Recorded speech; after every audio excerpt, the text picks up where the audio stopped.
Bonjour tout le monde, je suis Lionel Nobili. Je tiens à dire que ce que je vais vous révéler est certainement l'un des dossiers, est un dossier extrêmement épineux et l'un des dossiers de pédocriminalité les plus importants de notre planète à l'heure actuelle. Euh, Colère des rues n'est en aucun cas responsable de ce que je vais dire. D'où la raison d'où le pourquoi je vous ai révélé mon nom au début de vidéo. Euh, Placement abusif d'enfants. Je pensais, quand j'étais plus jeune, que la DAS était faite uniquement pour les enfants orphelins.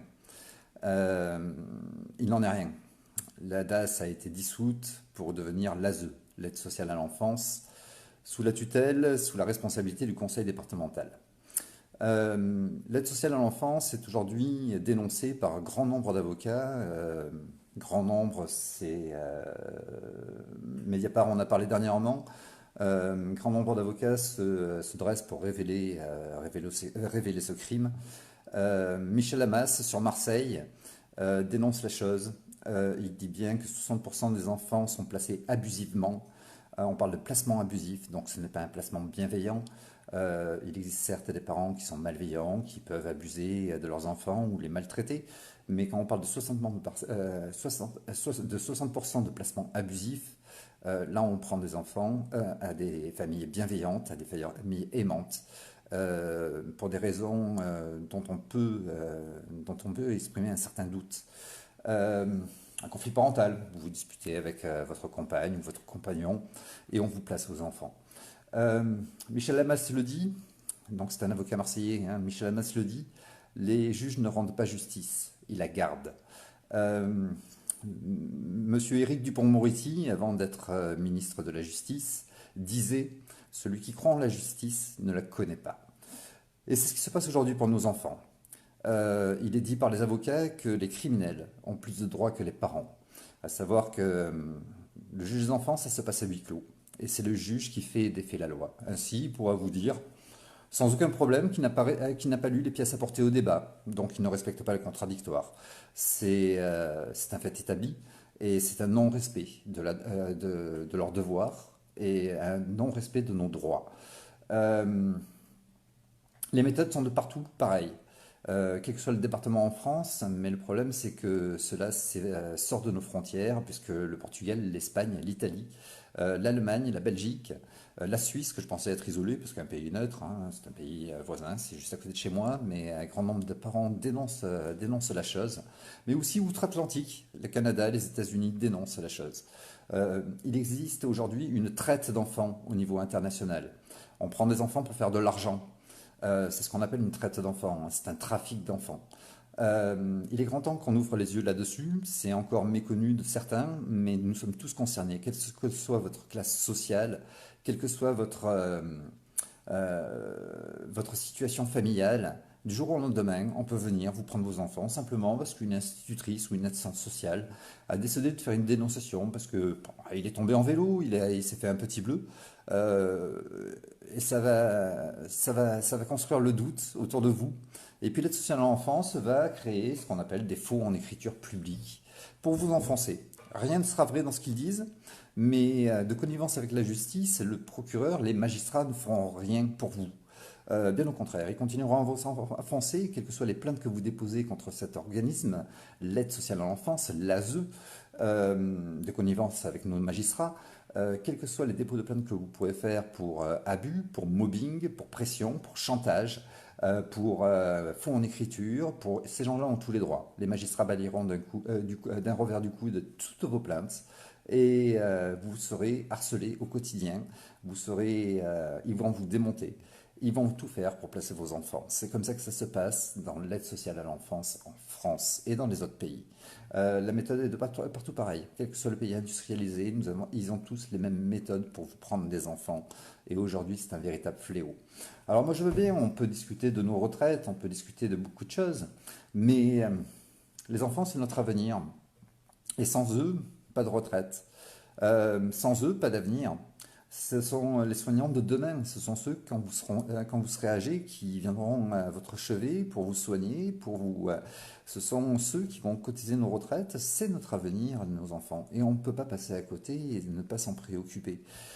Dans pas longtemps, les élections du conseil départemental en France. Moi, je vous invite tous à révéler ça sur leurs affiches, sur les sites internet où ils vont nous faire de belles promesses, nous prenant pour des gens complètement crédules, euh, et de mettre des commentaires et de mettre des contre-affiches sur leurs affiches. Responsables de pédocriminalité, responsables de traite d'enfants, juste histoire que tout le monde sache.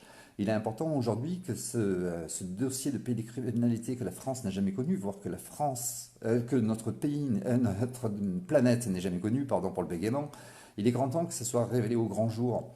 C'est encore trop peu discuté enfin voilà, il commence à y avoir des manifs sur Paris, on parle de pédocriminalité, on parle de placement abusif, on commence à en entendre parler un petit peu autour de nous, mais la plupart des gens ne sont pas conscients de ce qui se passe. Tout le monde pense, et moi je le pensais aussi avant d'être concerné, que l'aide sociale à l'enfance, la protection de l'enfance dans sa globalité, c'est l'ASE plus nos magistrats, qui devraient travailler pour protéger nos enfants.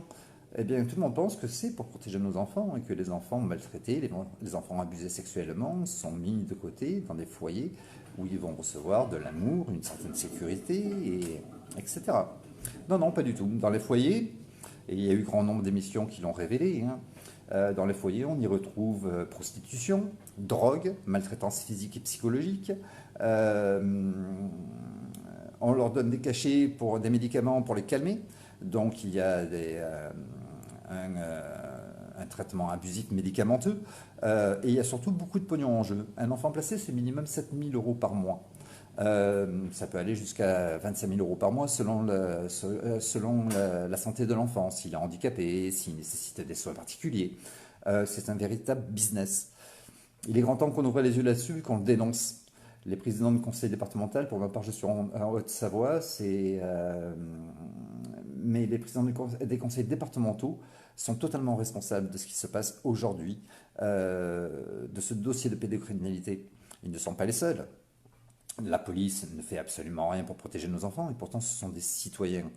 Les foyers et les familles d'accueil sont bien souvent avides, sont bien souvent maltraitantes, mais tout le monde s'en fout. Tout le monde s'en fout. Il est grand temps aujourd'hui qu'on stoppe ce fléau et qu'on s'y mette tous ensemble. Il n'y a pas plus belle cause et plus noble cause que la cause de l'enfance, et il n'y a pas pire crime que le mal qu'on peut faire à un enfant. Et ces gens-là sont des pédocriminels. J'assume pleinement la totalité de mes propos. Alors je suis appuyé bien sûr par grand nombre d'articles de presse et grand nombre d'avocats qui révèlent la même chose que moi, hein. Je ne suis qu'un petit dans cette affaire, mais j'ai bien l'intention de me lever et de faire quelque chose contre ces gens-là. Il est hors de question que je laisse faire le mal qu'ils font à l'heure actuelle à mon enfant et à tous les enfants de France, voire même tous les enfants de cette planète. Nous devons tous nous lever. Les enfants, c'est la première des causes que nous devons défendre. Même si vous n'avez pas d'enfants, vous êtes peut-être susceptible d'en avoir un jour, ou peut-être que vous en avez dans votre famille, et ils sont tous menacés aujourd'hui. Dernièrement, une amie était en train d'accoucher, elle a déjà 6 enfants, elle était en train d'accoucher sur la table d'accouchement. Son mari était ivre, est venu et il est parti directement en prison, hein, enfin du moins garde à vue, puis déféré au parquet et prison. Euh, Elle s'est vue retirer ses enfants. Je ne comprends pas pourquoi. Personne ne peut lui reprocher d'être une mauvaise mère en aucun cas. Et on lui a retiré ses enfants. Pour ma part, mon fils est handicapé à cause des vaccins. Les 6 premières années de sa vie, je pouvais veiller à sa bonne santé, mais je ne nourrissais pas le Big Pharma. Je ne nourrissais pas les intérêts de l'industrie pharmaceutique. Il était soigné de façon naturelle, le plus naturellement possible. Je ne dis pas que j'étais que dans le naturel, il avait aussi pris quelques médicaments, et il était maintenu en très bonne santé. À la séparation, la maman a décidé de changer le protocole, la totalité du protocole santé, avec les conseils de l'hôpital d'Annecy. Euh, et mon enfant est devenu terriblement malade. Il s'est mis à vomir, on lui prescrit des opérations à tout va, on lui prescrit des médicaments à tout va, et il va de plus en plus mal. Euh, la justice me tombe dessus, alors que c'est moi qui saisis la justice pour que mon enfant continue à avoir les soins qu'il avait avant et qui le maintenait en bonne santé malgré son handicap. La justice me tombe dessus et m'écarte de la vie de mon enfant. C'est moi le responsable. Alors que je n'ai plus possibilité de soigner mon enfant aujourd'hui, puisqu'il est sous la garde de sa mère et à moitié placé, à moitié. Donc un enfant, soit il est maltraité, on le place, soit il est à moitié placé, mais là, dans ce cas-là, je ne comprends pas. Soit il y a un risque, soit il n'y a pas de risque. Mais à moitié placé, ça ne veut rien dire, ce n'est qu'alimenter Les comptes d'un CEM en Haute-Savoie qui avait à l'époque du placement 1,7 million de déficit et qui a le projet de reconstruire des bâtiments. Donc il leur faut du pognon à ces gens-là. Et pour avoir du pognon, ils ne peuvent pas faire de publicité comme le ferait un commerçant. Pour avoir du pognon, ben, il leur faut l'aide du conseil départemental et l'aide de nos magistrats. C'est comme ça qu'on fait venir des enfants handicapés dans les CEM. À savoir que le CEM aujourd'hui n'est plus d'actualité dans les pays européens. Les enfants handicapés, on les met dans des classes normales. Ou dans des écoles normales, dans des classes ULIS, les classes réservées aux handicapés. Euh, on parle d'inclusion dans toute l'Europe. En France, on fait encore travailler des CEM. Pourquoi? Ce n'est que juste pour faire un trafic de personnes handicapées, abuser des personnes handicapées et faire de l'argent sur leur dos. À savoir que le directeur du CEM où se trouve mon enfant touche un salaire qui se rapproche ou qui dépasse même celui d'un député. Et avec ça, il a une voiture de fonction et un appartement de fonction. Euh, euh, il y a un moment, et puis ils vendent des pamplemousses et des géraniums à deux périodes de l'année pour essayer de faire de l'argent pour les handicapés qui se trouvent dans l'établissement. Il y a un moment où il va falloir réfléchir. Il y a un moment où il va falloir qu'on se pose des questions. Ces gens-là font du pognon sur nos enfants, font du pognon sur les personnes handicapées. Ce sont des gens qui sont des criminels. Revenons-en à la pédocriminalité. Je vous invite à regarder les publications, les vidéos de Michel Hamas. Il explique très bien la chose. Il y a des situations qui sont absolument mais dégoûtantes. On a vu dans Zone Interdite, il y a de ça quelques mois, un papa nommé Michael qui s'est vu retirer ses enfants parce qu'il n'avait pas les moyens financiers de les éduquer. À savoir qu'il a 5 enfants. Un placement, ça coûte minimum 7 000 euros par mois, donc ça fait 35 000 euros par mois pour ces 5 enfants placés. On lui retire parce qu'il n'avait pas les moyens financiers de les éduquer. Il a appris au téléphone que 2 de ses enfants, dans les foyers où ils ont été placés, 2 de ses enfants ont été violés. Euh, Si on avait donné 3 000 balles à ce papa, le contribuable aurait fait une économie de 32 000 euros par mois. Et ce papa aurait pu assurer une sécurité, une éducation et surtout la tendresse et l'affection que peut apporter un papa à un enfant. Et les enfants n'auraient jamais été violés. Est-ce qu'on ne marche pas sur la tête là? Est-ce qu'on n'essaie pas de nous faire avaler des couleuvres comme d'habitude? Et est-ce qu'on ne marche pas sur la tête? Est-ce qu'on n'aurait pas pu faire autre chose pour ne pas traumatiser ses enfants? À savoir qu'un enfant placé, ben, il rentre dans un traumatisme indélébile. Il s'en souviendra toute sa vie et ça va construire un adulte sur des bases qui ne sont pas bonnes. Un enfant a besoin d'une stabilité affective. Un enfant a besoin de ses 2 parents. Euh, la justice, nos politiciens, ne respectent en aucun cas ni les droits, même pas l'ASE. L'aide sociale à l'enfance ne respecte aucun droit et aucun de leurs devoirs.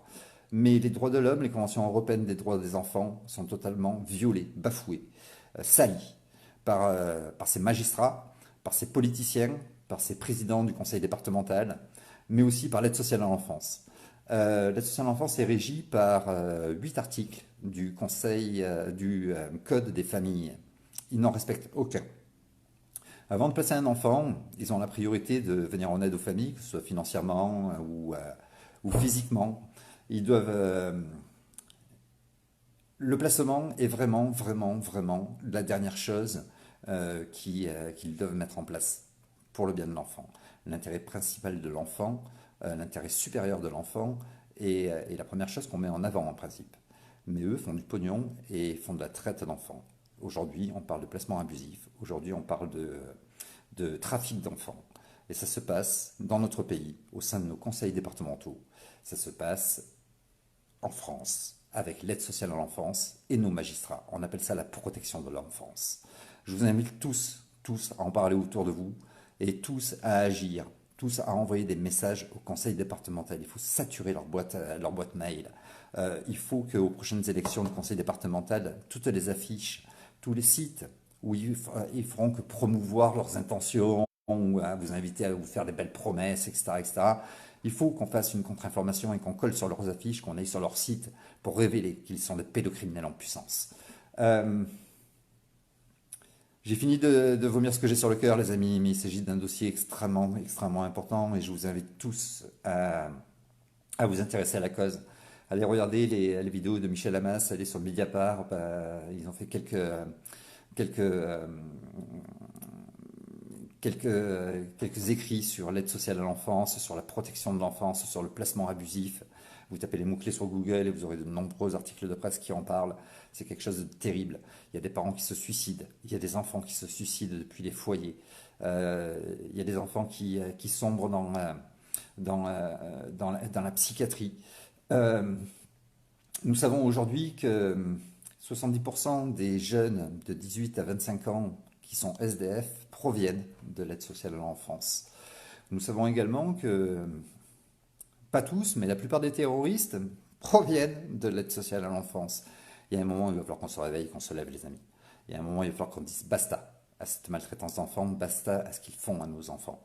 Euh, je vous salue, je vous souhaite un très bon week-end et puis à tout bientôt.